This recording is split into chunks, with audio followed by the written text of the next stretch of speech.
À Khan Younes, les pénuries de carburant, de gaz et de nourriture aggravent de plus en plus les difficultés auxquelles sont confrontés les habitants de Gaza.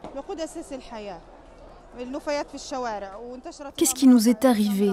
Il n'y a pas d'eau, pas d'électricité, nous dormons par terre, nos enfants souffrent. Que puis-je vous dire de plus que ça? Nous sommes fatigués, tout manque. Le combustible, les boulangeries sont fermées, l'électricité est coupée, le gaz aussi. Notre vie est un tourment.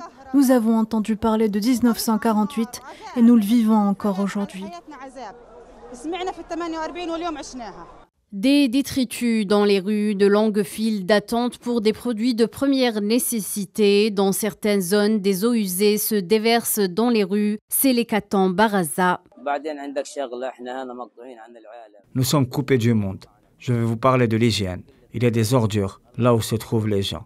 Il n'y a pas d'entreprise de nettoyage. Il n'y a pas de bonne hygiène de vie. Il n'y a pas de carburant du tout. Nous ne le voyons pas. J'ai acheté 1 litre d'énergie solaire pour 30 shekels. Tous les modes de vie se sont arrêtés. Il n'y a pas d'internet, pas de communication, pas de portable, pas de messages. Nous ne pouvons pas recharger nos portables. Pas d'électricité, pas d'eau potable, pas d'argent. Nous sommes en 2023 et nous vivons la pire des vies. Mais Dieu est avec nous. Dieu merci et il nous donnera la victoire. Aucun camion d'aide n'est arrivé à Gaza depuis jeudi dernier en raison de manque de carburant et d'une interruption des communications. Le cabinet de guerre sioniste avait approuvé vendredi soir l'autorisation de laisser entrer 2 camions de carburant par jour à Gaza en réponse aux exigences de l'ONU. Toute vie s'est arrêtée. On peut dire qu'il ne reste que 15% de nos vies. On rencontre des gens qui font du feu pour cuisiner. En ramassant du bois de chauffage, certains se contentent d'une vieille cuisinière à gaz. Il n'y a pas de vie sans carburant. C'est une catastrophe, une véritable catastrophe humanitaire.